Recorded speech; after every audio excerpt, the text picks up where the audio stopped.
ও গোপীনাথ, শুনতে পাচ্ছ না তুমি আমার কথা? আমার কি কষ্ট হয় না? তোমার জন্য রান্না করেছি যা কোনোদিন করিনি। আবার তোমার কাছে কত সময় ধরে ডাকছি, তুমি কি আমার ডাক শুনতে পাচ্ছ না গোপীনাথ?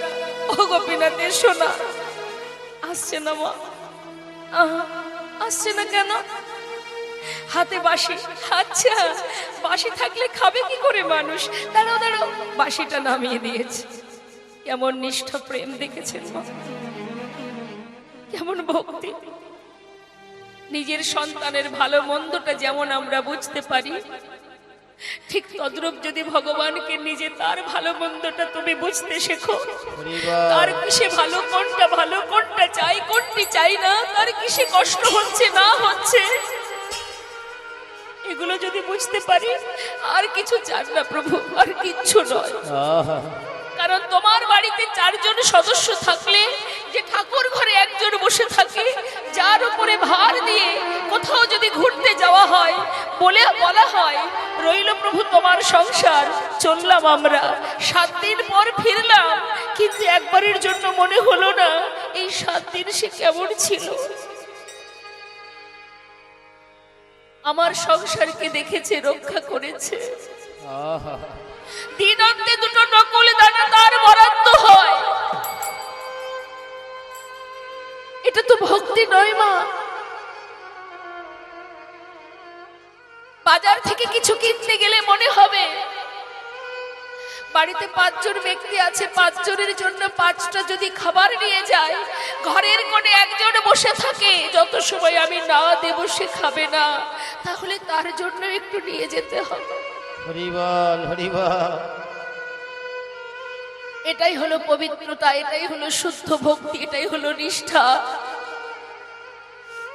সে আপনার কাছে রাজভোগ চাইবে না, অমৃত ক্ষীর ননি মাখন না, একটা তুলসী পত্র দিয়ে 2 ফোঁটা নয়ন বাড়ি পরিশোধ করলে সে তোমার চরণে দাস হয়ে পড়ে থাকবে।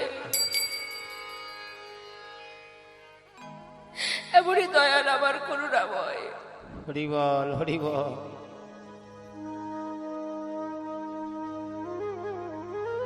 ভগবান পাথরের মধ্যে কঠিন শক্ত হয়ে থাকতে পারছে না,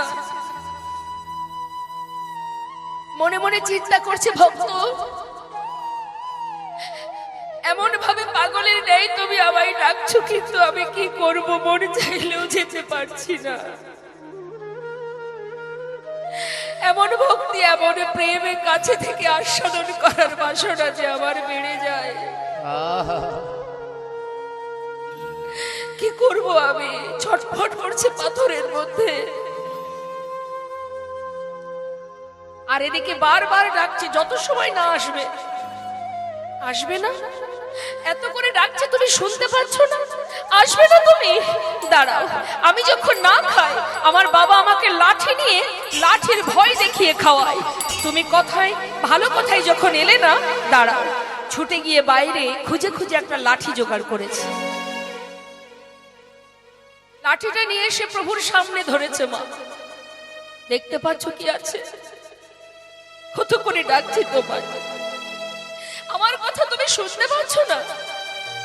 দেখো গোপীনাথ, ভালো চাও চলে এসো, না হলে এই লাঠি দিয়ে আজ আমি তোমায় মেরে মেরে নিয়ে আসবো। হরি বল, হরি বল। যেই না লাঠি হাতে শাসন করতে দেখেছে মা,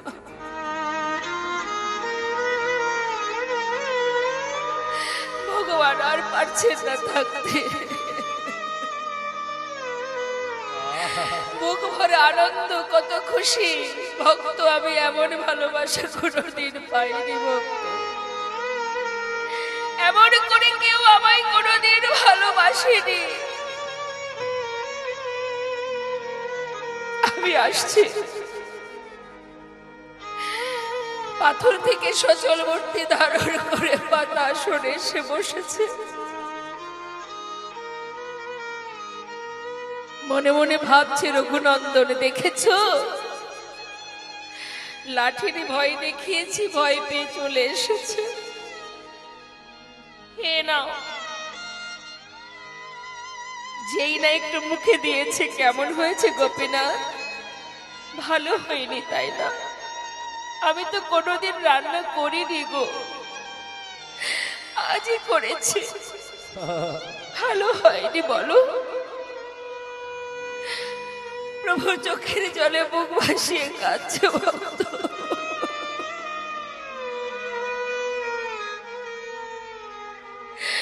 আমি তোমায় কি করে বোঝাবো যে আজ যে রন্ধন আমি পেয়েছি যে কত সুস্বাদু।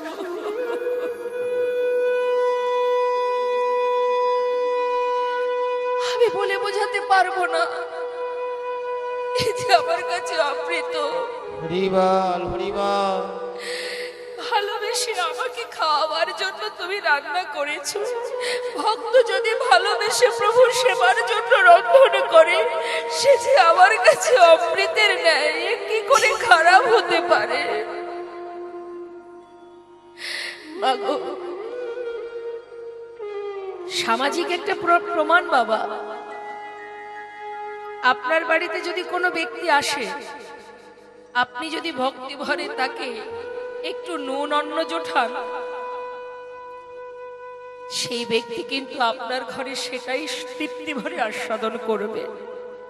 কিন্তু রাজভোগ দিয়ে যদি আপনি তাকে ভালো চোখে না দেখেন, সে কি রাজভোগ খেয়ে খুশি হবে বাবা? হরিবল হরিবল। সবকিছুর আগে ভক্তি মা।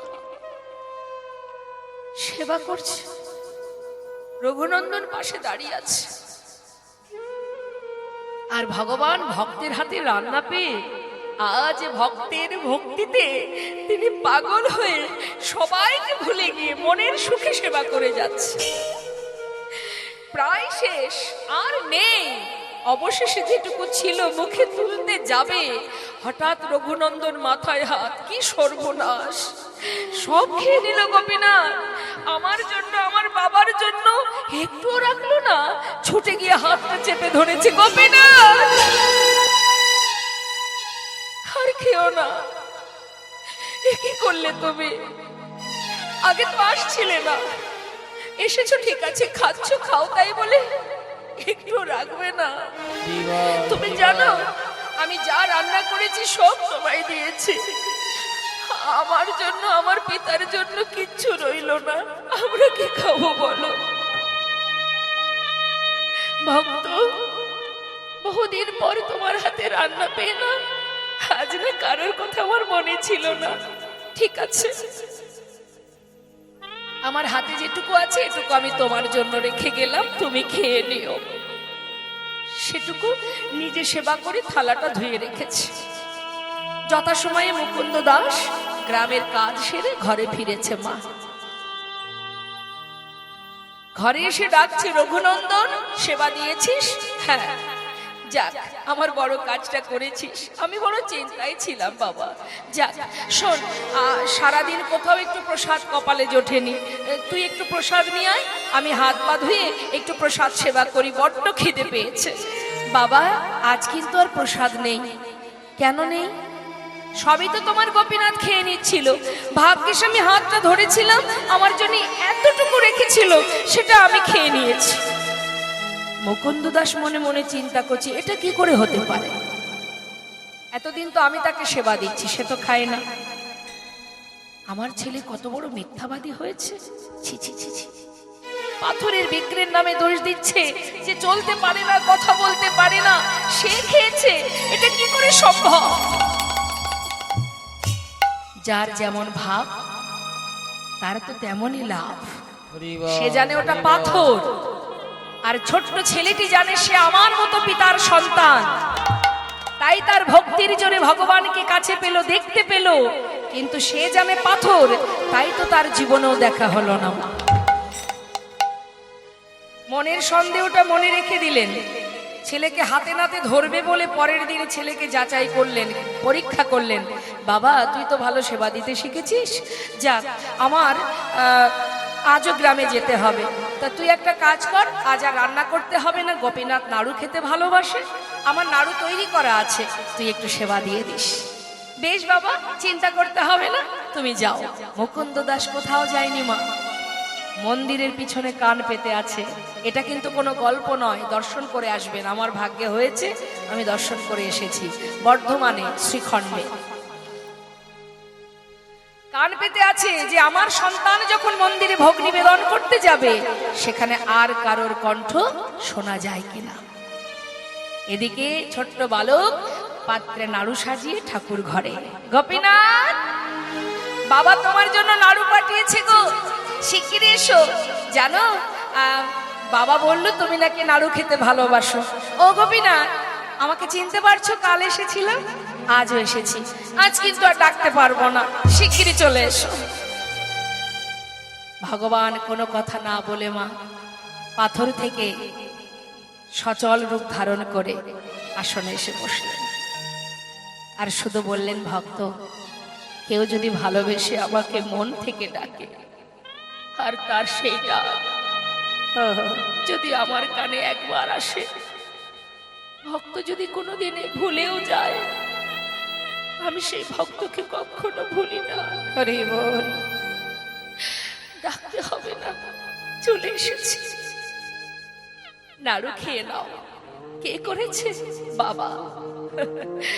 বাবাই করুক আর যেই করুক, আমার ভক্তের হাতের ছোঁয়া তো লেগে আছে, আমি তাতেই খুশি। একটা নাড়ু মুখে দিয়েছে মা। পাশে দাঁড়িয়ে রঘুনন্দন ভাবছে কালকের মতো দাঁড়িয়ে থাকবো, আর যদি সব খেয়ে নেয়। সে আবার তাড়াতাড়ি করে নিজের ভাগেরটা খাবে বলে একটা নাড়ু পাত্র থেকে তুলে নিয়েছে, তুলে নিয়ে মুখে দিয়েছে, অর্ধেকটা সেবা করেছে। আর যেই না ভালো লেগে গেছে মা, সরল মন, শিশু মন, যেই না মুখে ভালো লেগেছে, সঙ্গে সঙ্গে মুখের এঁঠো নাড়ুটা গোপীনাথের মুখের কাছে ধরেছে। গোপীনাথ, খেয়ে দেখো কত সুন্দর আমার বাবা তৈরি করেছে নাড়ু, কত সুস্বাদু, কত ভালো, খেয়ে দেখো। নিজের এঁঠো নাড়ুটা যখন প্রভুর মুখের কাছে ধরেছে না মা, তার এই নিষ্ঠা ভক্তি দেখে প্রভু আর নিজেকে ধরে রাখতে পারছে না, চোখের জলে মুখ ভাসিয়ে কাঁদছে। আর ভগবান কাঁদছে ভক্তের ভক্তি দেখে, আর ভক্ত মনে মনে ভাবছে আমার এঁঠো নাড়ু দিয়েছি তাই কাঁদছে। গোপীনাথ, আমার এঁঠো নাড়ু দিয়েছি বলে কাঁদছো? আচ্ছা ঠিক আছে, আর দেব না, তুমি কেঁদো না, আমি আর কখনো দেব না। আসলে কি জানো, আমার এত ভালো লেগেছে, আমি আর নিজেকে স্থির রাখতে না পেরে আমার এঁঠো নাড়ুটা ভুল করে তোমার কাছে দিয়েছি। ভগবান বলছে আমি সেজন্য কাঁদছি না ভক্ত, আমি কাঁদছি কেন জানো? এই যে তোমার মুখের এঁঠো নাড়ুটা তুমি আমাকে খাওয়াচ্ছ, তবে কি আমি পারি আমার এই প্রসাদী নাড়ুটা তোমাকে খাওয়িয়ে দিতে? নিশ্চয়, তাহলে এসো, আমি তোমাকে খাওয়াবো, তুমি আমাকে খাওয়াবে। ভগবান তার প্রসাদী নাড়ু খাওয়াচ্ছেন ভক্তের বদনে, আর ভক্ত তার এঁঠো নাড়ু দিচ্ছে ভগবানের বদনে। ভক্ত ভগবানের মধুর মুকুন্দ দাস কান পেতে আছে দেয়ালে। কে? আমার পুত্র ছাড়া আরো যেন কার কণ্ঠ শোনা যায়, তবে কে সে? ছুটে এসে যেই না দরজা খুলেছে, তার আগেই ভগবান অর্ধ নাড়ু হাতে নিয়ে বিগ্রে মিলিত হয়েছে। শুধু দেখতে পেল কি, যার হাতে ছিল বাঁশি আজ তার হাতে অর্ধ নাড়ু। মুকুন্দ দাস ছুটে গিয়ে নিজের সন্তানের চরণটা জড়িয়ে ধরেছে, পুত্রের চরণে পড়ে চরণ ধরে কাঁদছে, আমায় ক্ষমা করে দে বাবা, ক্ষমা করে দে। আমি তোকে পরীক্ষা করেছি, আমি চিনতে পারিনি। ওরে, এতদিন তাকে আমি সেবা দিয়েছি, কিন্তু আমার সেবা আর তোর সেবা যে পুরোই আলাদা। আমি তাকে সেবা দিয়েছি পাথর ভেবে, তুই সেবা দিয়েছিস নিজের জন ভেবে। তাই তো দেখা পেলি, আমার কাছে আয়, আমার বুকের মাঝে আয়, তোকে একবার জড়িয়ে ধরে আমার অযোগ্য দেহ আমি যোগ্য করি, আমার অযোগ্য আমি যোগ্য করি।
জন ধন্য করি আমার মানব জন্মে ধন্য করি ভক্ত সন্তানের জানাই ধরে ভক্ত সন্তানে জড়াই ধরি।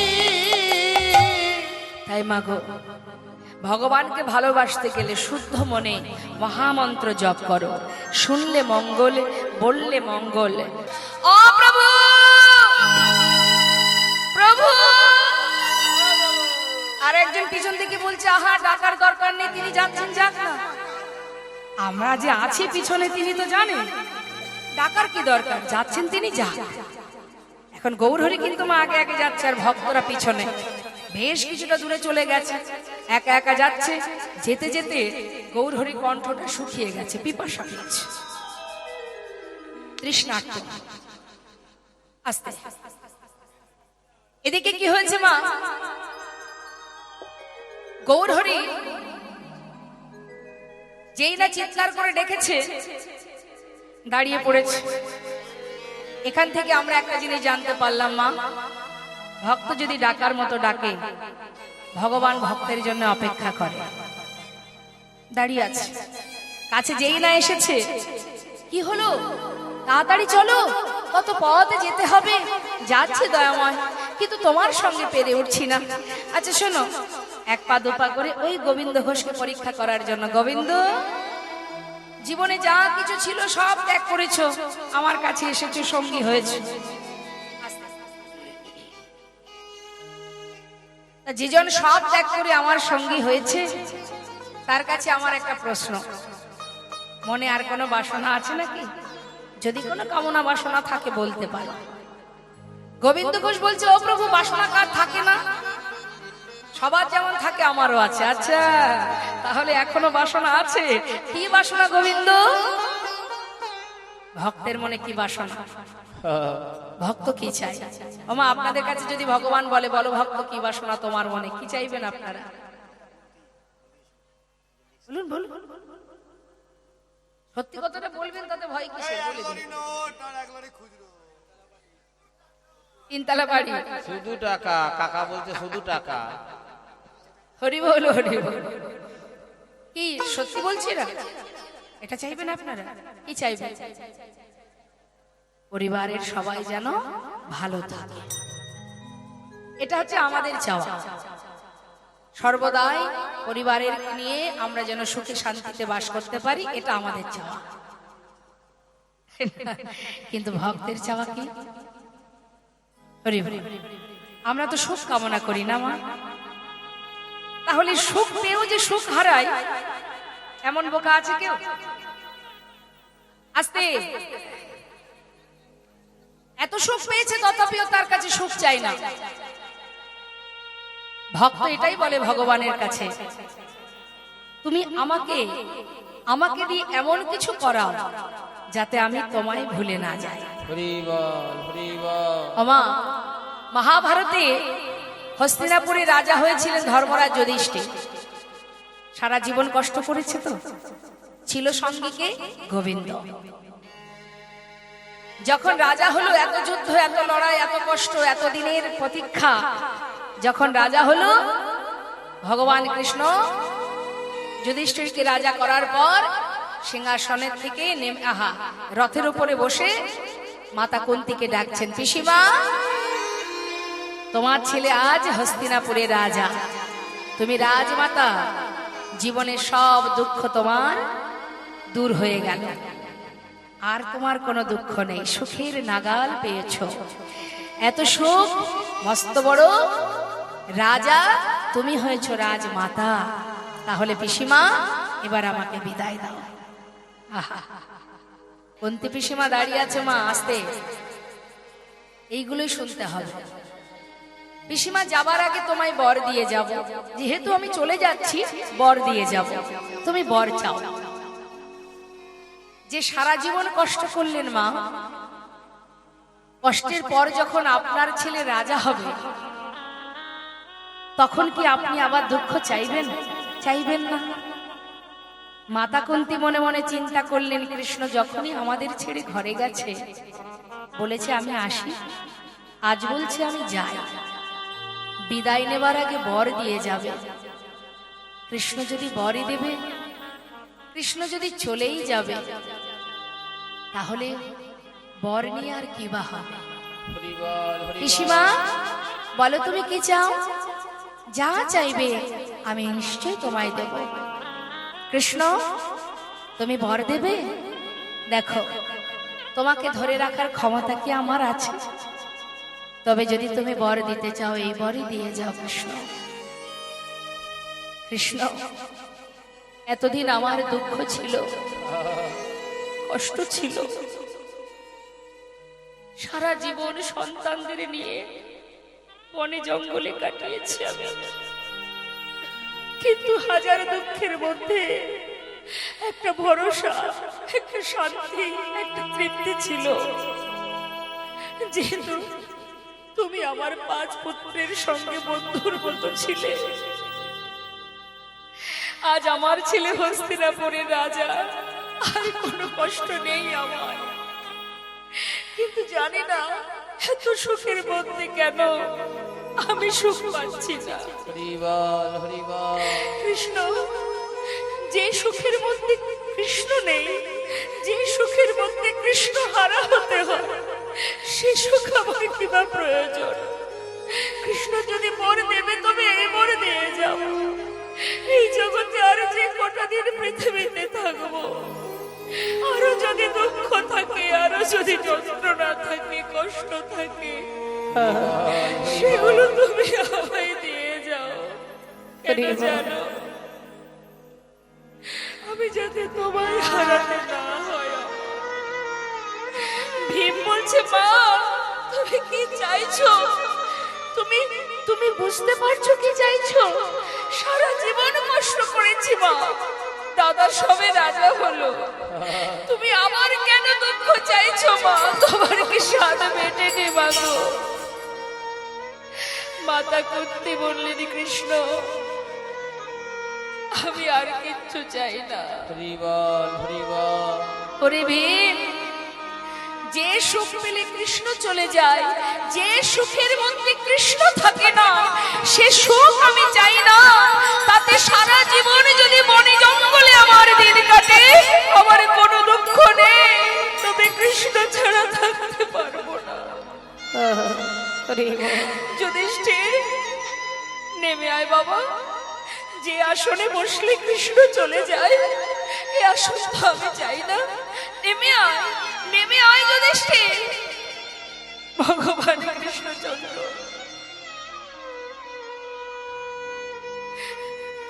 পিসিমার কথা শুনে রথ থেকে নেমে এসে হরি বল, হরি বল। পিসিমাকে জড়িয়ে ধরেছে। পিসিমা, তুমি যে এত ভালোবাসো আমি বুঝতে পারিনি। পিসিমা,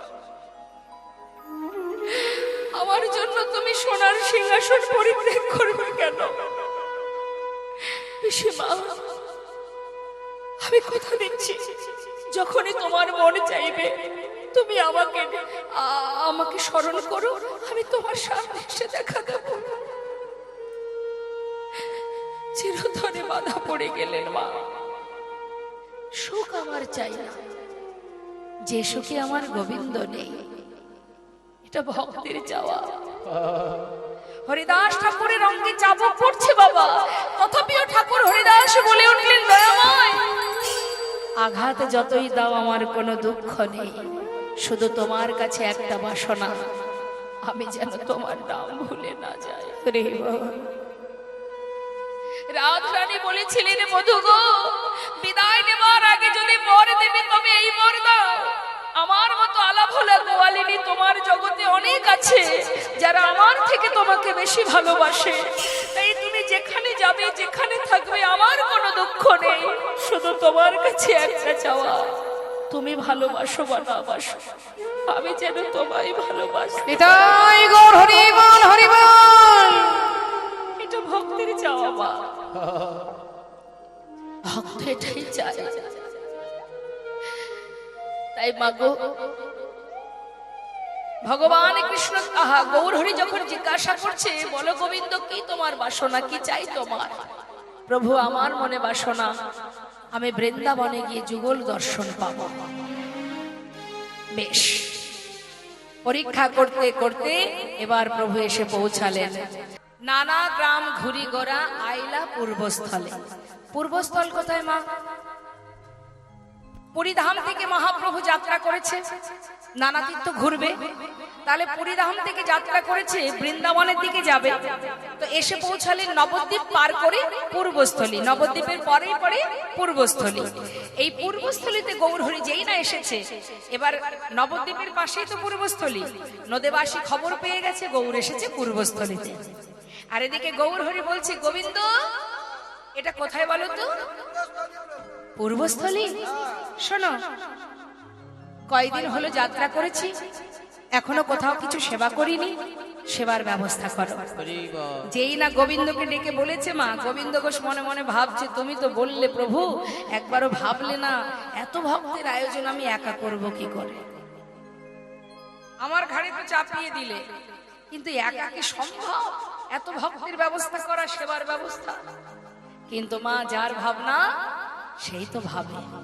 জীব কোটি বাঞ্ছা করে, তার যা ইচ্ছা সেই ফলই ধরে।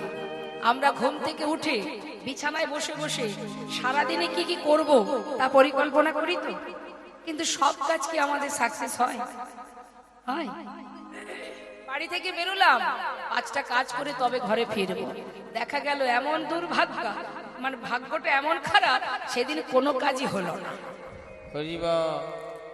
তার মানে কি, তুমি যাই করো আর তাই করো, যেটাই ভাবো না কেন, তার যেটা ভাবনা সেটাই তোমাকে নিতে হবে। কারণ তুমি তোমার ভালো বোঝো না, সে বোঝে। আমি কিন্তু আমার ভালো বুঝি না, কোনটা আমার ভালো হবে কোনটা আমার খারাপ হবে সে জ্ঞান আমাদের নেই। কারণ দেখলাম তো মনে হলো যদি এটা আমার হতো, কিন্তু সবাইকে তো সবকিছু দেওয়া যাবে না মা, চেষ্টা করলেও পাবে না, চেষ্টা করলেও পাবে না। কারণ তোমার ভালোটা তুমি বুঝবে না, সেজন বোঝে। তাই তুমি যতই লাফালাফি করো, তোমার যেটা যতটুকু দরকার সেটুকুই তুমি পাবে, তার বেশি তুমি পাবে না। হ্যাঁ হ্যাঁ, দুটো কথা মাথায় রাখতে হবে। এক হচ্ছে বাবা কৃপা, আর এক হলো ইচ্ছা। কৃপা, পৃথিবীতে আমরা সংসার জীবনে যা পেয়েছি সেটা হলো তার কৃপা, আর যা চেষ্টা করেও পাচ্ছি না সেটা তার ইচ্ছা, সে তোমায় দেবে না। আর যেটা তুমি না চাইতে পেয়ে যাবে সেটা তোমার পাও না, তুমি পাবে, এটুকু তুমি পাবে। আর চেষ্টা করলেও পাবে না যদি তার মন না চায়। হ্যাঁ, আজ পূর্বস্থলীতে আসা মাত্রই গোবিন্দ ঘোষ চিন্তায় পড়েছে কি করে কি করব। আর নদেবাসী খবর পাওয়া মাত্রই সবাই প্রভুর সেবার বস্তু নিয়ে যাচ্ছে গৌর দর্শনে। এবার সমস্ত নদেবাসী যখন আসছে মা, সবার হাতে সেবার বস্তু, গৌর দর্শনে যাচ্ছে। নবদ্বীপ থেকে পূর্বস্থলী বেশি দূর নয়, যাচ্ছে সমস্ত ভক্ত খবর পেয়ে। আনন্দে ধামলো সবে,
ভোলা দিল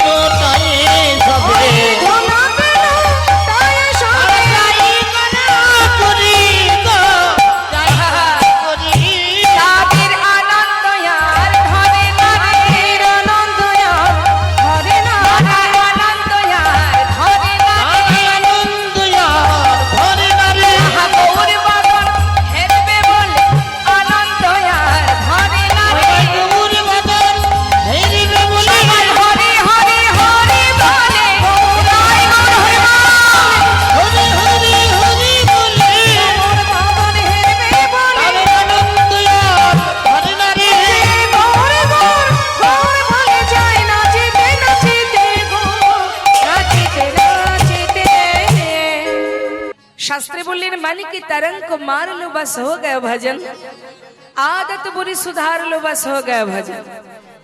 आए हो तुम कहां से और जाओगे कहां, इतना दिल विचार लो बस हो गए भजन। নিজের মনকে নিজে জিজ্ঞাসা করো, কোথা থেকে এসেছো তুমি আর যাবে কোথায়, কি করা উচিত তোমার আর কি করছো তুমি। এই প্রশ্ন জিজ্ঞাসা করেছিলেন একজন বাবা।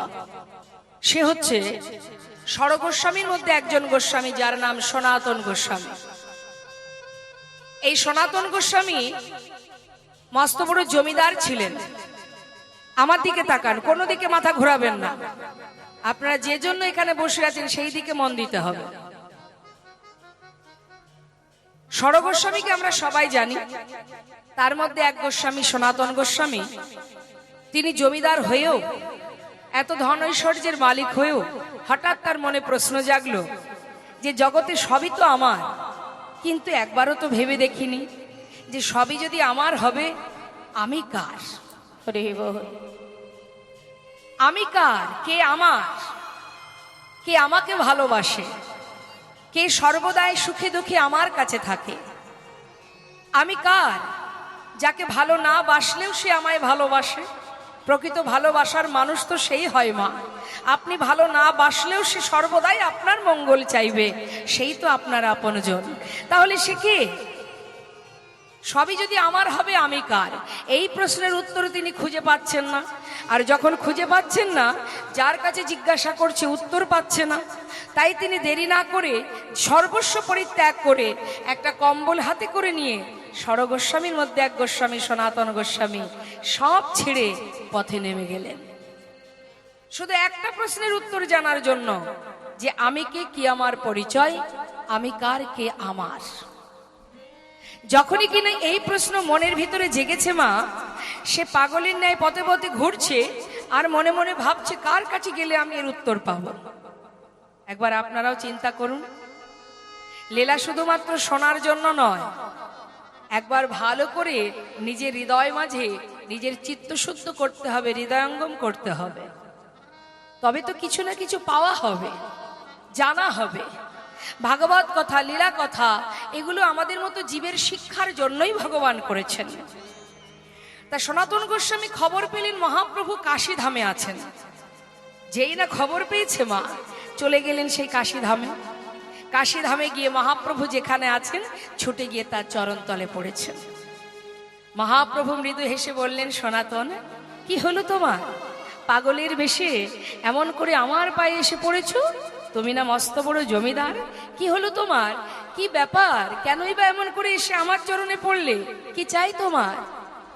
দয়াময়, একটিবার তুমি বলে দাও, এই জগতে যা কিছু আছে সবই তো আমার, কিন্তু একবারও বুঝে উঠতে পারছি না যে আমি কার, কে আমার। গৌরহরি বললেন, বাহ, উত্তম প্রশ্ন। তোমার প্রশ্নের উত্তর আমি দেব, তার আগে আমাকে একটা প্রশ্নের উত্তর দাও। কি প্রভু? সনাতন, যে সব কিছু ছেড়ে চলে আসতে পারে, সবকিছুর মায়ামোহ ত্যাগ করতে পারে, তার কাছে এখনো কম্বলটা কেন আছে? কম্বলের মায়া ছাড়তে পারো না? যেই বলেছে মা, তাড়াতাড়ি করে ঘর থেকে বাইরে বেরিয়ে পথের এক ভিখারিকে কম্বলটা দান করে দিলেন। আর তো কিছু রইল না, শূন্য হাতে প্রভুর কাছে এসে দাঁড়িয়েছে। এবার তো বলে দাও দয়াময়, আমি কি, কে আমার, আমার পরিচয় কি, আমি কোথা থেকে এসেছি, আমার করণীয় কি? গৌরহরি বললেন, উত্তম প্রশ্ন সনাতন। যে প্রশ্ন তুমি আমার কাছে জিজ্ঞাসা করেছো, এটা শুধুমাত্র তোমার জন্য উত্তর নয়, জগতের প্রত্যেকটা জীবের জন্য একই উত্তর। সেটা কি? জীব নিত্য কৃষ্ণ তাহা ভুলি গেল, এই মায়া পিশাচিতা গলেতে বাঁধিল, মায়া পিশাচিতা গলেতে বাঁধিল। জীব নিত্য কৃষ্ণ দাস তাহা ভুলি গেল, মায়া পিশাচি তার গলেতে বাঁধিল। আমরা যে আসল পরিচয় ভুলে গেছি মা। সত্য কথা, আমাদের নিজের ঠিকানা, নিজের জন, নিজের জায়গা ভুলে গেছি। কোথায় আমার ঘর, কোথায় আমার ঠিকানা? একবার ভাবুন তো, পৃথিবীতে যা কিছু পেয়েছি সেটা আসার পরে পেয়েছি, তাহলে যেখান থেকে এসেছি সেটাই আমার ঠিকানা। আর যে নামে আপনারা আমাকে চেনেন, এই নামটা কি আমি নিয়ে এসেছিলাম? আমরা প্রত্যেকেই আলাদা আলাদা পরিচয়ে বাস করি। একবার ভাবুন তো, গভীরভাবে চিন্তা করুন, এই পরিচয়টা কি আমরা আসার সময় এনেছিলাম? এখানে আসার পর পেয়েছি, অর্থাৎ এই পরিচয় আমার আসল পরিচয় নয়। এটা আমার আসল পরিচয় নয়, কারণ এটা আজ পেয়েছি, কাল যখন আমি চলে যাব এই পরিচয়টা আমাকে ছেড়ে চলে যাবে। তাহলে আসল পরিচয় কি? আমরা কৃষ্ণ চরণের দাস, এটাই আমাদের আসল পরিচয়। একটা ছোট্ট বাচ্চা যখন জন্ম নেয়, মাতৃগর্ভ থেকে ভূমিষ্ঠ হয়, হওয়ার পরে কি তার কোনো পরিচয় থাকে? মানুষ যদি তার কোনো পরিচয় দেয় তবেই আপনি জানতে পারবেন। তাছাড়া একটা সদ্যজাত শিশু আপনার কাছে এনে দিলে আপনি তাকে দেখে বলতে পারবেন না যে এটা হিন্দু, না এটা মুসলমান, না এটা খ্রিস্টান। বলা যাবে? কখন বলা যাবে? যখন তাকে কোনো পরিচয় বা নাম দেওয়া হবে, তখন আপনি আমি জানতে পারবো এর আসল পরিচয় কি, এর জাতিতে কি, এর ঠিকানা কি। তাহলে পৃথিবীতে সবকিছু আমাদের আসার পরে পাওয়া, আবার ফেলে রেখে, সব ঠিকানা ফেলে রেখে, আমাদের সব কিছু ত্যাগ করে আবার কৃষ্ণ দাস হয়ে। দুটো জায়গা আছে মা, যাওয়ার জায়গা দুটো। এক, যদি কেউ ভগবত ভক্তি লাভ করতে পারে, যদি ভগবানকে ভালোবাসতে পারে, তাহলে প্রভুর কৃপায় তার জায়গা হবে গোলক ধামে। আর যদি কেউ ভগবানকে ভালোবাসে না বাসে, যদি নাস্তিক হয়, তার জায়গা হবে নরকে। এবার আমাদের কর্ম অনুযায়ী আমাদের সিদ্ধান্ত হবে, বিচার হবে। আমরা যেমন কর্ম করব তার উপরেই নির্ভর করছে আমাদের যাওয়ার জায়গা কোনটা। তাহলে করণীয়টা কি করা উচিত আমাদের? কলিযুগে কিন্তু কোনো পরিশ্রমের কাজ নেই মা, কোনো খাটনির কাজ নেই। ধ্যান তপস্যা নেই, যাগযজ্ঞ নেই, পূজা অর্চনা নেই। কৃত্যে যদ্ধায়তে বিষ্ণু, ত্রেতায় যজ্জতে মোক্ষ, দাপরি পরিচর্যং কলৌ তদ্ধরি সংকীর্তন হরিনাম। শাস্ত্রী বললেন, তোমাকে কয়েকটা কাজ করতে হবে কলিযুগে। অর্থ দিয়ে, টাকা পয়সা দিয়ে যজ্ঞ করতেও হবে না, তোমাকে ধ্যান তপস্যায় বসে থাকতে হবে না, তোমাকে যাগযজ্ঞ করতে হবে না। তোমার একটাই কাজ, কি?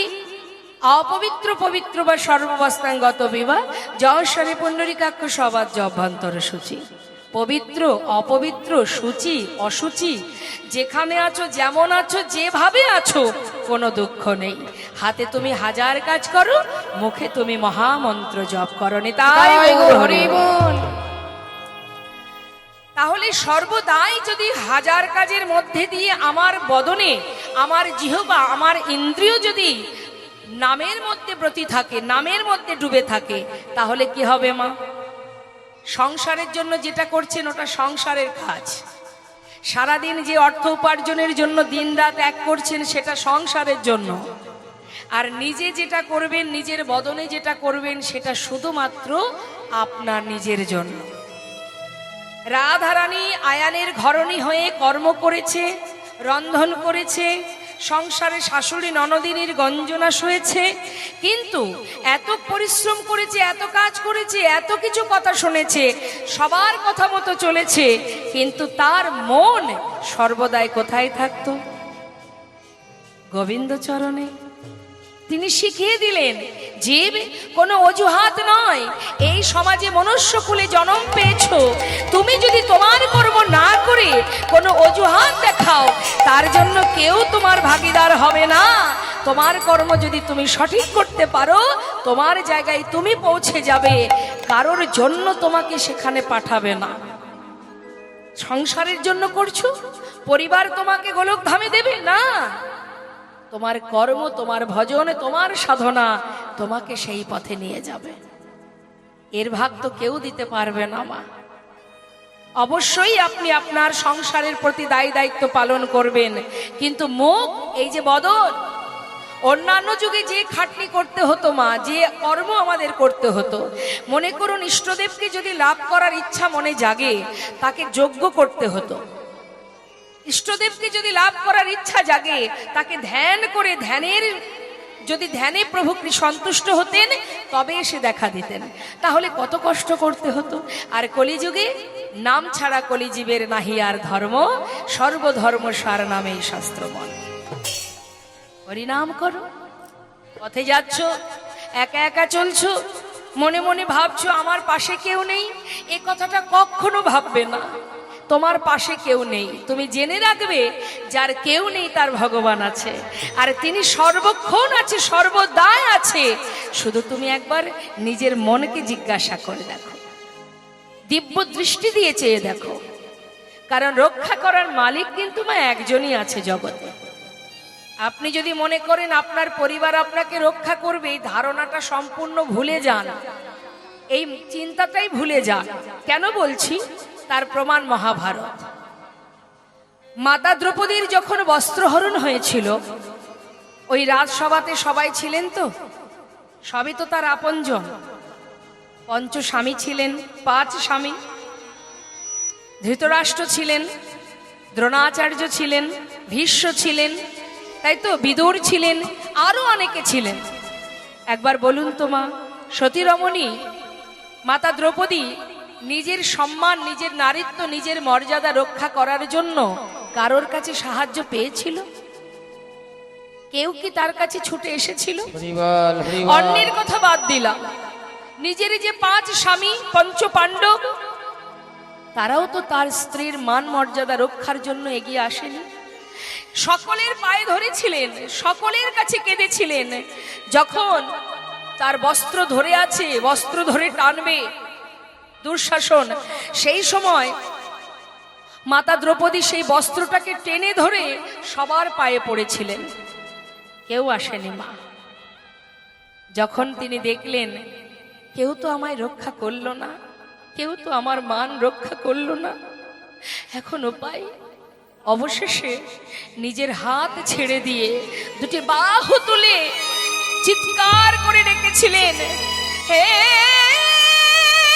কৃষ্ণ, তুমি করুণাময়, করুণা করো, তুমি করুণাময়, করুণা করো। একবার কৃষ্ণ নামে যত পাপ হরে জীবের সাধ্য নেই, জীব তত পাপ করে।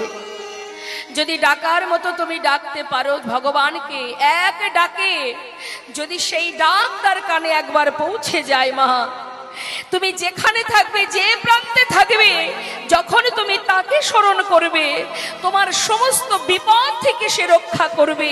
হাজার হাজার বস্ত্র ধারণ করিয়েছিলেন, দুঃশাসন সারা জীবন ধরে টানলেও কোনোদিন ফুরাতো না।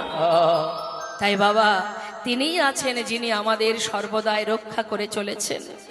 সমাজ তোমায় ভুলে গেলেও একজন ভুলবে না, যিনি সর্বদাই তোমাকে দেখছে, রক্ষা করে আছে, যিনি পাঠিয়েছে ধরাতে, তিনি যত সময় পর্যন্ত তোমাকে না নেবেন তত সময় তার চিন্তা দূরীভূত হবে না। আমরা দেখার নয়ন নেই, তাই দেখতে পাই না। কৃষ্ণ মহাজন বললেন, কিচ্ছু নয়, তোমরা এক কাজ করো, শুধুমাত্র গৌরী চরণকে নিজের সম্পদ মনে করো, এই জগতের সব কিছুকে ভুলে যাও, এটা আজ আছে কাল থাকবে না।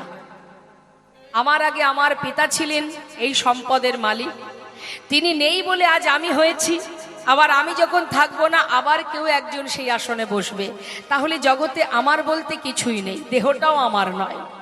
তাহলে আমার বলতে শুধুমাত্র কি, যেখান থেকে আসা, ঠিকানাটা কোথায়? ভগবানের রাঙা চরণ তলে, সেটাই আমাদের জায়গা, কারণ আমরা তারই অংশ, তারই শক্তি, আমরা সাক্ষাৎ, আমরা চেতনা। তাই বাবা আজ বৈষ্ণব মহাজন বললেন ভগবানের চরণকে নিজের জায়গা নিজের ঠিকানা ভাবো, আর মুখে হরি নাম করো, আর দুফোঁটা নয়ন বাড়ি বরিশন করো। কাঁদতে যদি হয় নিজের জন্য কাঁদো, সংসারের জন্য নয়।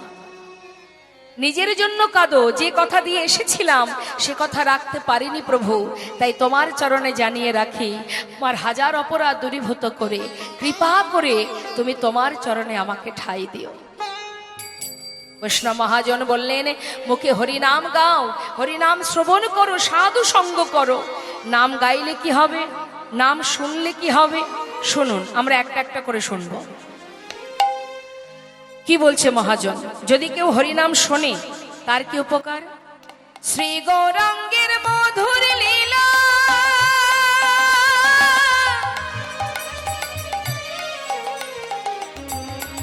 অগো জারি করে নে প্রবেশিলা। আমার গৌরাঙ্গের মধুর মধুর লীলা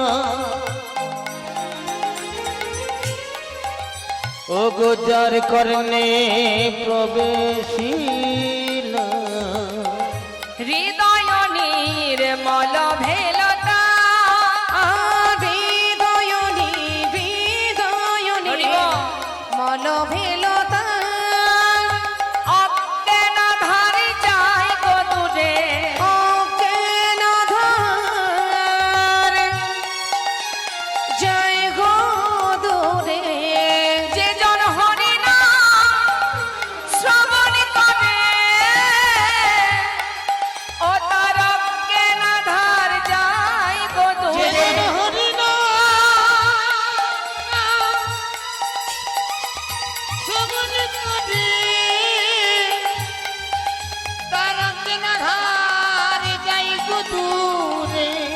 যে জন কৃষ্ণ নাম শ্রবণ করে গুরু চরণ হৃদয়ে ধরে, কৃষ্ণ নামে শ্রবণ করে গুরু চরণ হৃদয়ে ধরে শ্রবণ করে, গুরু চরণ যে জন কৃষ্ণ নামে শ্রবণ করে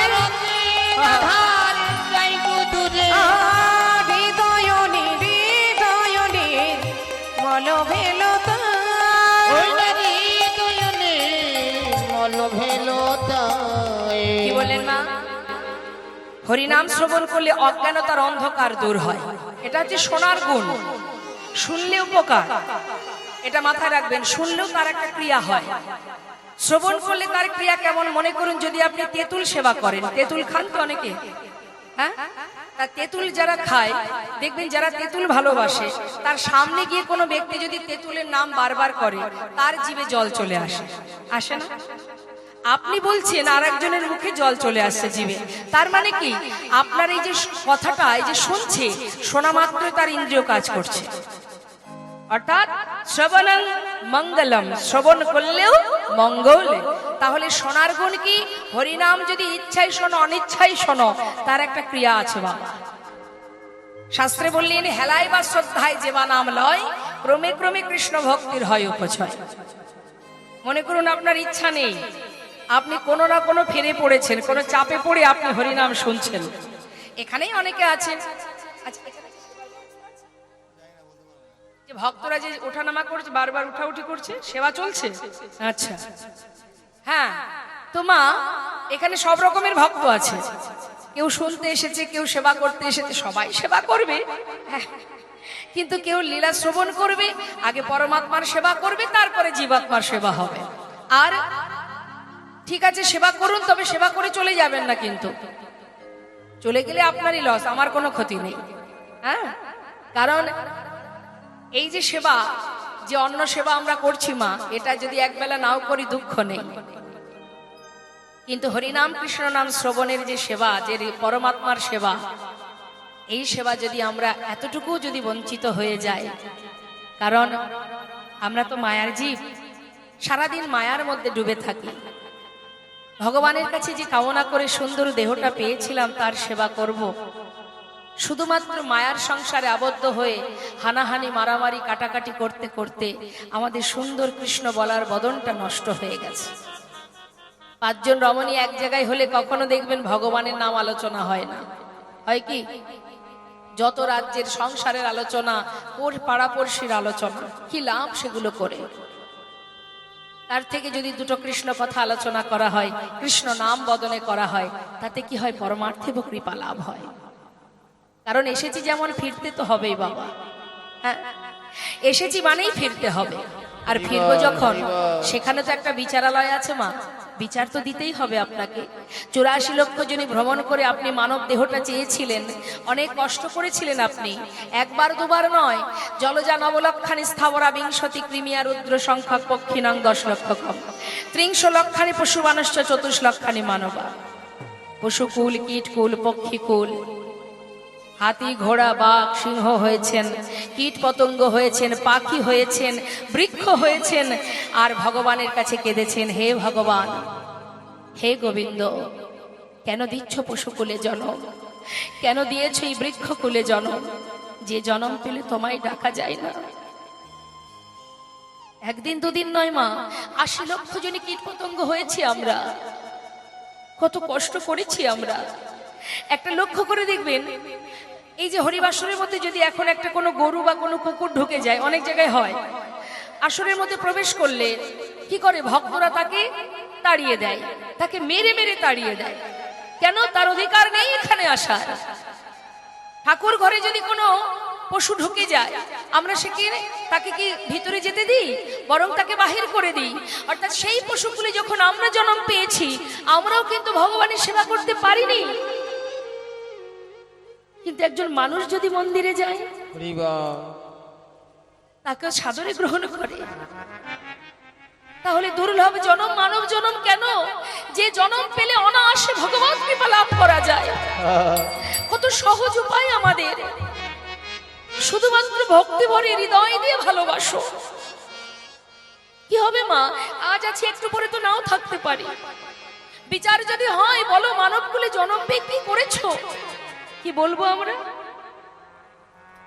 বলার কিছু তৈরি তো করতে হবে, না হলে বলবোটা কি? আজকে এই হরিবাসরে যদি আপনারা 3 ঘন্টা হরিনাম শ্রবণ করেন, এই যে চরমতম সেবা মা, ভগবত সেবা, এটা ভালো না লাগলেও বসতে হবে। কেন জানেন?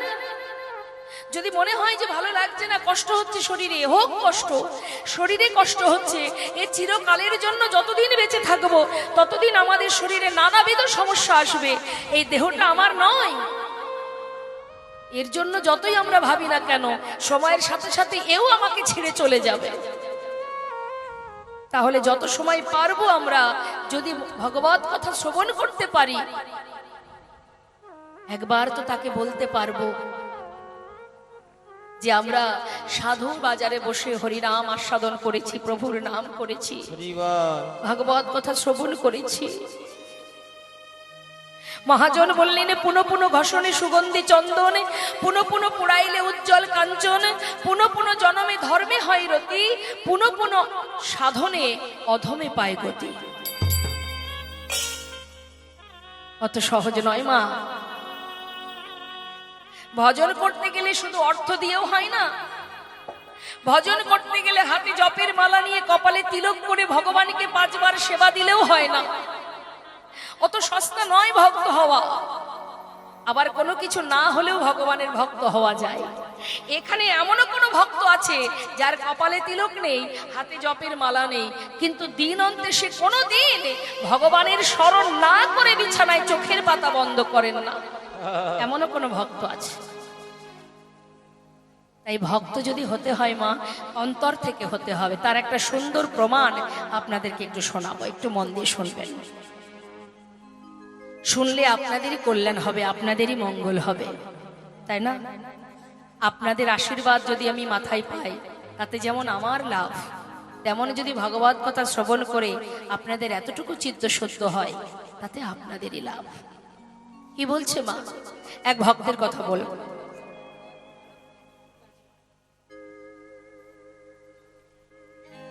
শ্রীখণ্ড নিবাসী মুকুন্দ দাসের একমাত্র পুত্র। একটু মন দিয়ে শুনবেন মা, কথা বলবেন না। বাবা বসুন, বসুন, বসুন। পিছনে ভক্তরা দেখতে পাচ্ছে না? সেবা তো আমরা সবাই করব, অবশ্যই করব। বেঁচে থাকতে গেলে তো কিছু সেবা করতেই হবে। তো আপনারা সেবা করে আবার আসনে এসে বসবেন, ঠিক আছে? ঘুমানোর জন্য বাড়ি চলে যাবেন না।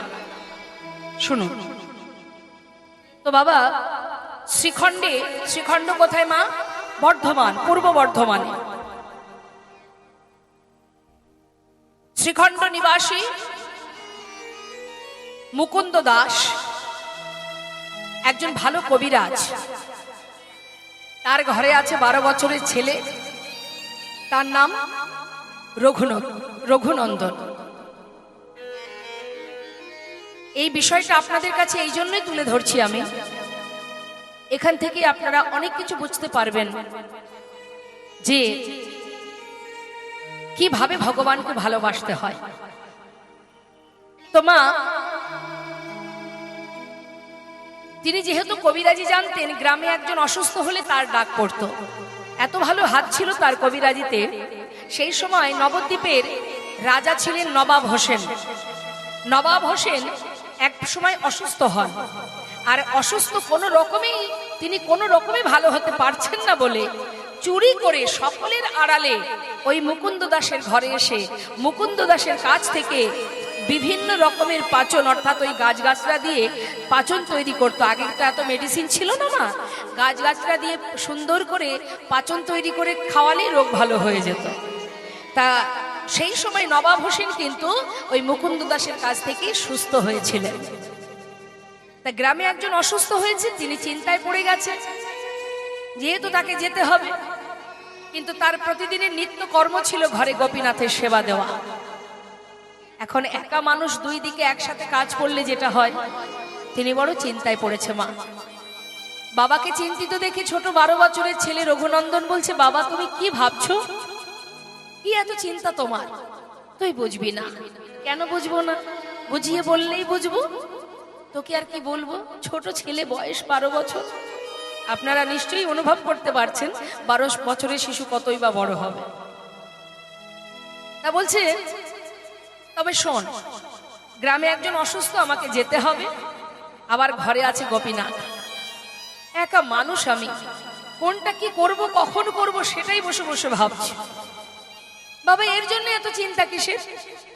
শোনো, গ্রামে যেজন অসুস্থ, আমি তো আর কবিরাজি জানি না, তুমি না হয় তার কাছে চলে যাও। আর এই ঘরে গোপীনাথের সেবা, সেটা না হয় আজ আমি দিয়ে দেব। তার সেবা বললে কি আর সেবা হয় রে বাবা? সেবা দিতে গেলে অনেক নিয়ম আছে রে। তুই তো শিশু, তুই তো জানিস না। বাবা জানি না কোন নিয়মে তাকে সেবা দিতে হয়, কিন্তু এটা তো আমার মনে হয় যদি কাউকে ভালোবেসে খাওয়ানো হয়, সে কি খাবে না বাবা? সত্যি তো তাই। ভগবান, তার কাছে সব থেকে বড় প্রিয় হচ্ছে ভক্তি। মন্ত্র দিয়ে, পাণ্ডিত্য দিয়ে তাকে জয় করা যায় না, শুধু ভক্তি। কেউ যদি ভক্তি ভরে ভগবানকে ভালোবাসে, তিনি তার চরণে কেনা গোলাম হয়ে যায়। মা যশোমতী গোপালকে, ভগবানকে ভালোবাসতেন সন্তান রূপে। কত লোক, কত কথা, কত ব্রজবাসীরা বলেছেন, তোমার গোপাল সাধারণ ছেলে নয়, সে ভগবান। কিন্তু মা কখনো বিশ্বাস করতেন না। কি গো মা, পাড়ার কোনো ব্যক্তি যদি এসে বলে আপনার ছেলের অনেক গুণ আছে, আপনার ছেলের অনেক ক্ষমতা আছে, সে অনেক গুণবান ছেলে, এটা জানে ওটা জানে, যতই মাকে বলুক না কেন, তথাপিও কিন্তু মায়ের মন হয় যে যাই বলে বলুক, আমার বিশ্বাস হয় না। সকলের সন্তানের কত গুণ আছে, আমার ছেলের কোনো গুণ নেই। ছেলের যত গুণই থাক, মায়ের কাছে সেই গুণ কিন্তু ধরা পড়ে না। যেন মনে হয় আমার ছেলের মতো বোকা ছেলে আর কারোর নাই, এটাই ভাবে মা বাবা।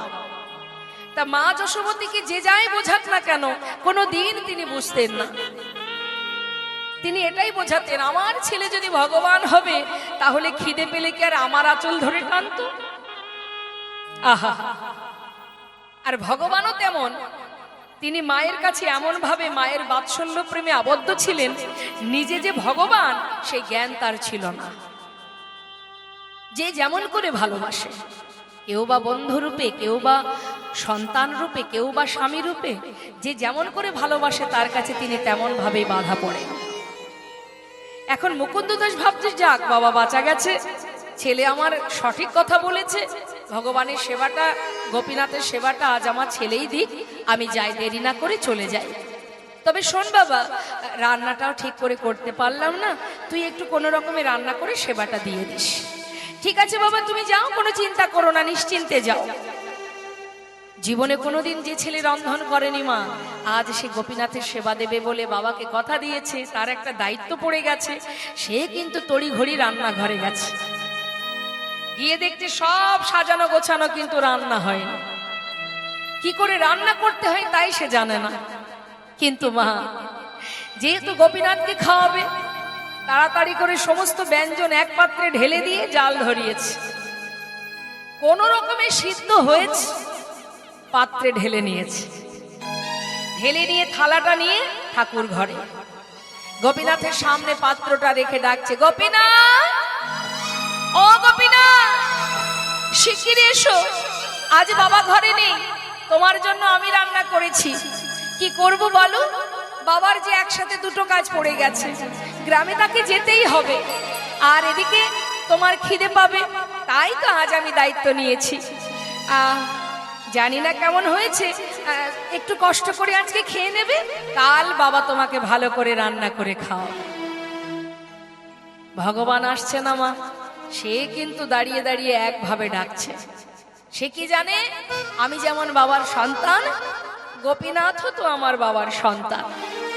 কারণ বাবা যেমন আমাকে খাওয়ায়, গোপীনাথকেও প্রতিদিন খেতে দেয়, তার মানে সেও বাবার সন্তান। তাহলে গোপীনাথ আসবে না কেন? বাবা আসেনি বলে দাঁড়িয়ে দাঁড়িয়ে বলছে, ও গোপীনাথ, তুমি আসবে না? বাবা আসেনি বলে আসবে না? দেখো আমি তোমার জন্য রান্না করেছি, কত কষ্ট হয়েছে জানো, তাও কথা দিয়েছি বাবাকে, তোমাকে আজ আমি খাওয়াবো। এসো না ও গোপীনাথ, একটু এসো, একটু তো খাও, না হলে বাবা যে বকবে আমায়। এসো না গোপীনাথ, কাতর সুরে ডেকে যাচ্ছে, এসো গোপীনাথ এসো। আসছে না কেন? আসছে না? আমার কি কোনো ভুল হলো? চারিদিকে দেখছি, আরে বুঝেছি বুঝেছি, তুমি কেন আসছো না বুঝেছি। দাঁড়াও, দরজাটা বন্ধ করে দিয়েছি, দেখেছি বাবা প্রতিদিন দরজা বন্ধ করে তোমাকে খেতে দেয়, দরজাটা বন্ধ করে আসি। দাঁড়াও, দরজা বন্ধ করে এসে বলছে, দেখো বন্ধ করেছি, এবার এসো, তাড়াতাড়ি এসো। আসুন, এত সময় ছিলাম আমরা গৌর কথার মধ্যে, লীলাটাও আমরা গৌর কথাতেই থাকবো, কিন্তু তার আগে যে পদাবলী শ্রবণ করছি সেই মহাজনের চরণে একবার প্রণাম করে তারপরে আমরা লীলায় প্রবেশ করব। শ্রী গৌরাঙ্গের ভক্তগণে নিত্য সিদ্ধ করি মনে, সবাই মিলে হাতে তালি দিয়ে নিত্য সিদ্ধ করি মনে, সে যায় ব্রজেন্দ্র সুত পাশে রে, সে যায় ব্রজেন্দ্র সুত পাশে রে, হৃদয় ব্রজেন্দ্র সুত পাশে রে, হৃদয় ব্রজেন্দ্র সুত পাশে রে, হৃদয় ব্রজেন্দ্র সুত পা। আহা গৌর মণ্ডল ভূমি যে বাজানে চিন্তামণি, গৌর মণ্ডল ভূমি যে বাজানে চিন্তামণি, তার হয় ব্রজধামে বাসে রে, তার হয় ব্রজধামে বাসে রে, তার হয় ব্রজধামে পাশে রে, তার হয় ব্রজধামে পাশে রে, তার হয় ব্রজধামে পা। হেতে বনেতে থাকো হাগরঙ্গ বলে তোমরা ডাকো। কি হেতে বনেতে থাকো হাগরঙ্গ বলে ডাকো। গৃহেতে বনেতে থাকো গৌরাঙ্গ বলে ডাকো। হ্যালো, আপনি মনিটরে রিভাবটা ঠিক রাখুন, বাইরে আউটপুটে এত রিভাব আমার দরকার নেই, আমার এইটা দরকার। গৃহেতে বনেতে থাকো হাগরঙ্গ বলে ডাকো, গৃহেতে বনেতে থাকো গৌরাঙ্গ বলে ডাকো। ঠাকুর নরতম মাগে তার সঙ্গ, নরতম মাগে তার সঙ্গ, নরতমে মাগে তার সঙ্গ, নরতমে মাগে তার সঙ্গ, নরতম মাগে তার সঙ্গ।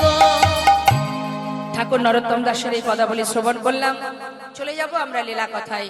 তবে তার আগে নবদ্বীপে যাব আমরা সবাই উলুধ্বনি হরিধ্বনি করে, জয় রাধেশ্যাম জয় নিতাই জয় বল। চলুন একবার দুটি বাহু তুলে সবাই মিলে হরিনাম মহামন্ত্র জপ করতে করতে নবদ্বীপ ধামে, হ্যাঁ? সবাই মহামন্ত্র জপ করব। সবাই গাইবেন তো আমার সঙ্গে? আমি গাইবো, আমার শেষ হলে আপনারা গাইবেন। আমাদেরকে হাত তুলুন।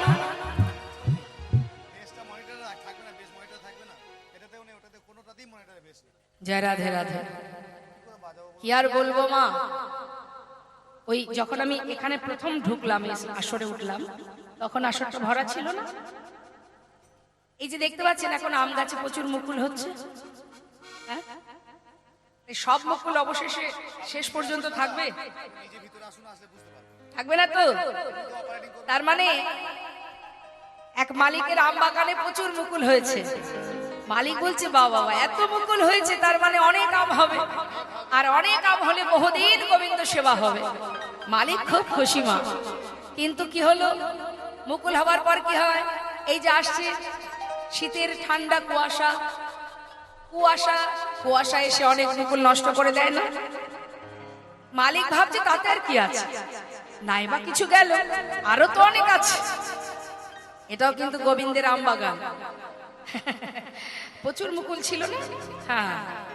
তা কুয়াশা, আর রাত করা যাবে না, সেবা দিচ্ছে, প্রসাদ পেয়েই চলে যেতে হবে, তাই না?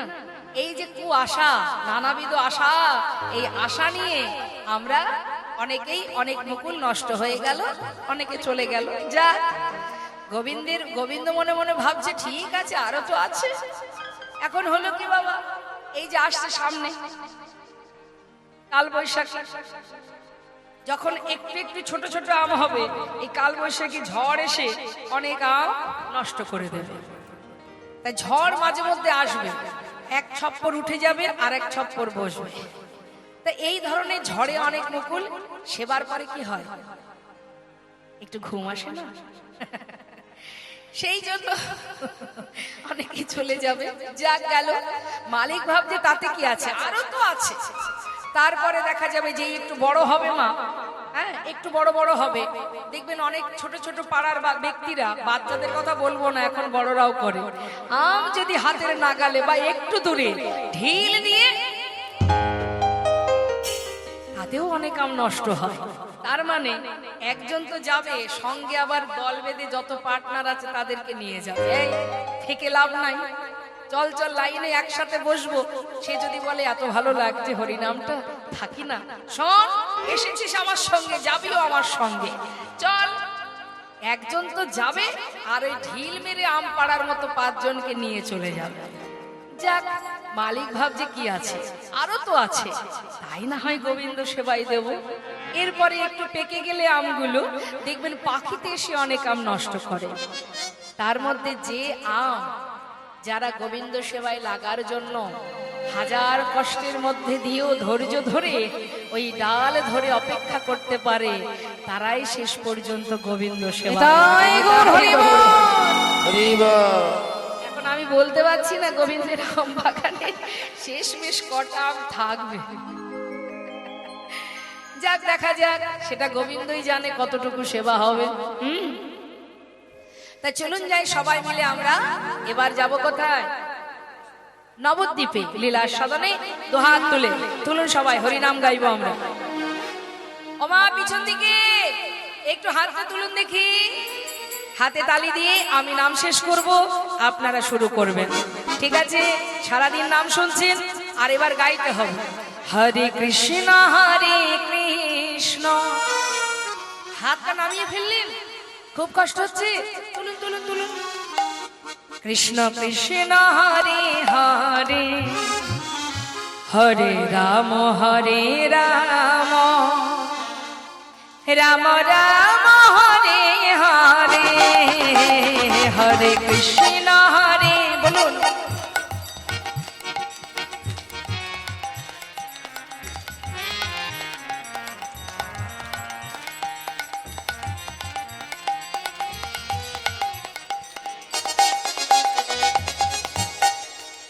খিদে পেয়েছে, জোর করে ধরে রাখিনি তো আমি, লজ্জা, সেটা আবার সঙ্গে করে নিয়ে এসেছেন।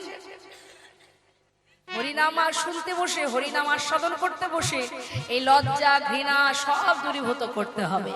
রাধারানী বলেছিলেন, সখীরে ওই যে কুলনাশা সর্বনাশা বাসী আর ওই শ্যামনাগর, যার রূপ দর্শন করে আমার লজ্জা ঘৃণা কুল শীল মান সব চলে গেছে।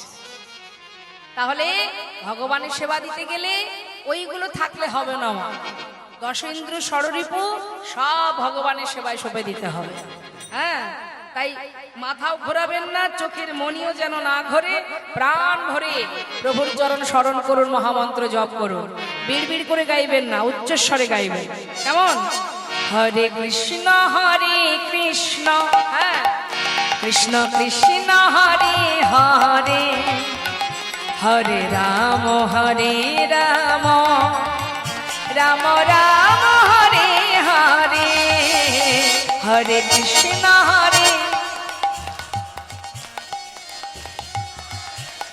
বাবা। হ্যাঁ,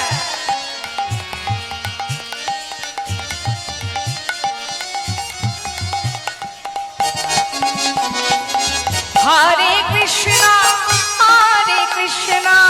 কৃষ্ণ কৃষ্ণ হরে হরে, হরে রাম রাম রাম হরে হরে, হরে কৃষ্ণ।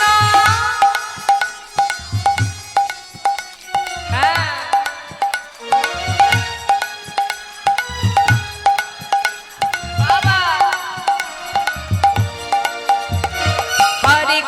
হরে কৃষ্ণ কৃষ্ণ কৃষ্ণ হরে হরে, হরে রাম রাম রাম বলো হরে কৃষ্ণ কৃষ্ণ কৃষ্ণ হরে হরে, হরে রাম রাম রাম হরে হরে, হরে কৃষ্ণ কৃষ্ণ কৃষ্ণ হরে হরে, হরে রাম রাম রাম হরে হরে, হরে কৃষ্ণ কৃষ্ণ কৃষ্ণ কৃষ্ণ হরে হরে, হরে রাম রাম রাম হরে হরে, কৃষ্ণ হরে নিতাই গৌর হরে বল, হরে বল। হরে রাম রাম রাম হরে হরে, হরে কৃষ্ণ কৃষ্ণ কৃষ্ণ হরে হরে, হরে রাম রাম রাম রাম হরে হরে।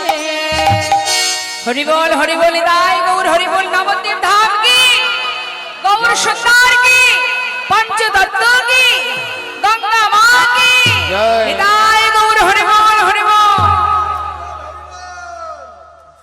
যখনই হরিনাম হবে উচ্চস্বরে হরিনাম করবেন, যখনই জয়ধ্বনি হবে উচ্চস্বরে করবেন।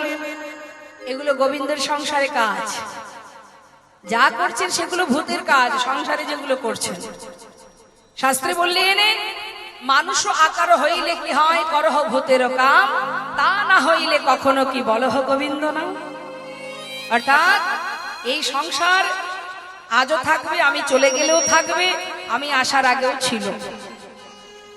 অর্থাৎ গোবিন্দের সংসারে যে যা কর্ম করবেন সেটা তার জন্য থাকবে।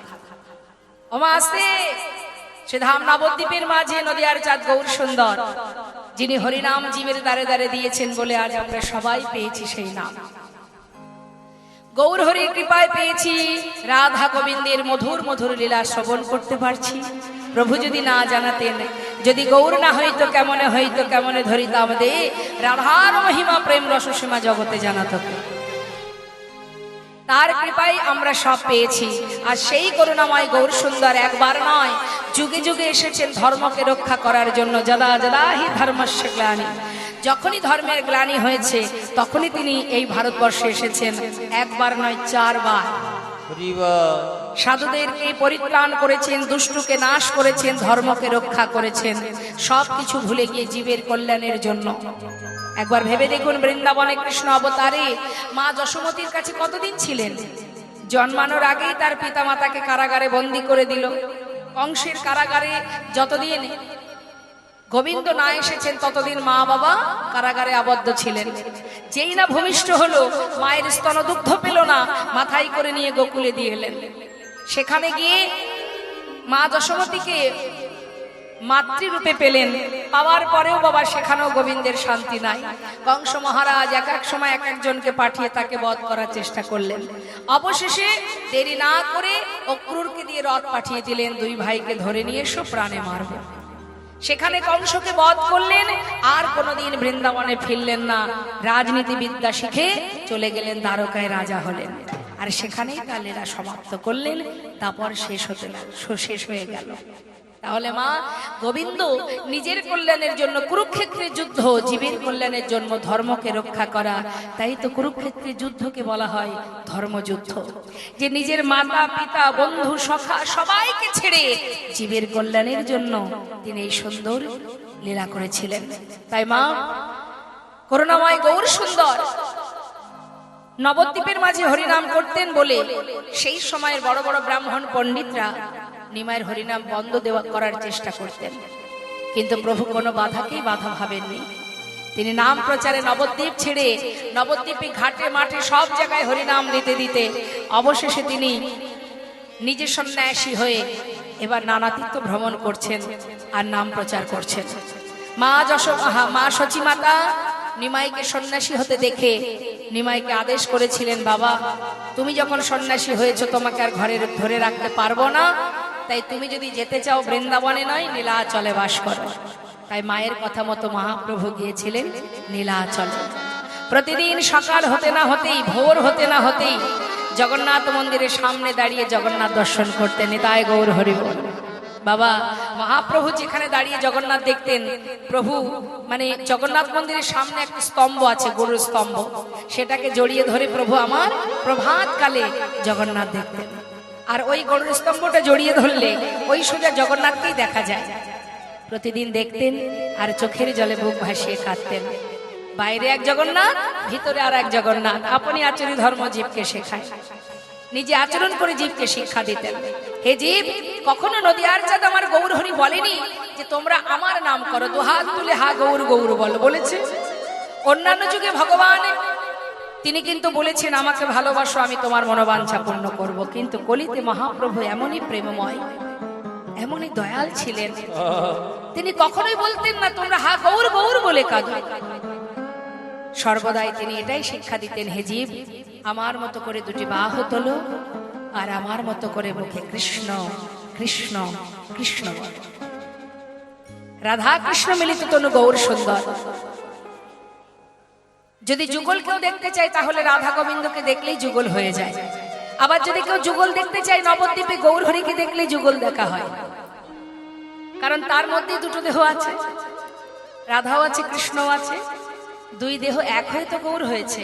তাহলে গৌরকে দেখলে যুগল দেখা আমাদের হয়ে যায় মা, তাই না? তাই আজ মহাপ্রভু সন্ন্যাস ধর্ম গ্রহণ করে নীলাচলে জগন্নাথ দর্শন করে প্রতিদিন প্রভাতকালে জগন্নাথের সম্মুখে তিনি হরিনাম কৃষ্ণ নাম করেন। হে জীব, তোমরা সবাই আমার সাথে বলো। কি বলবো প্রভু?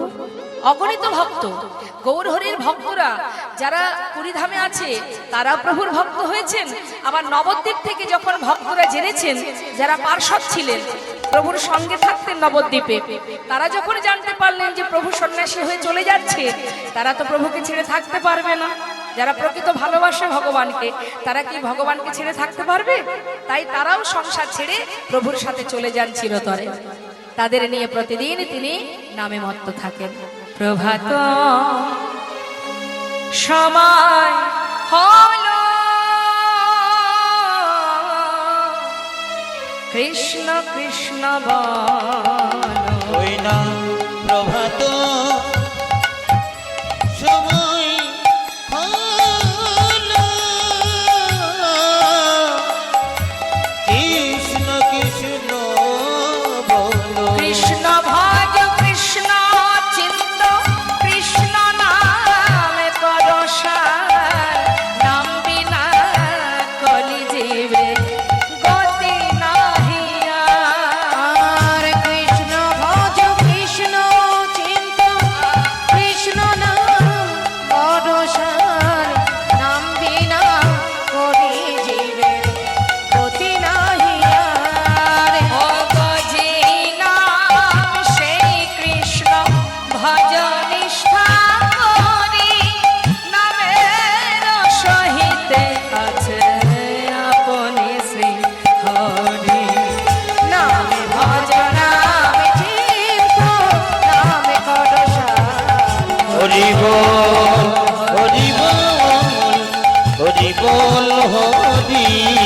হরি বল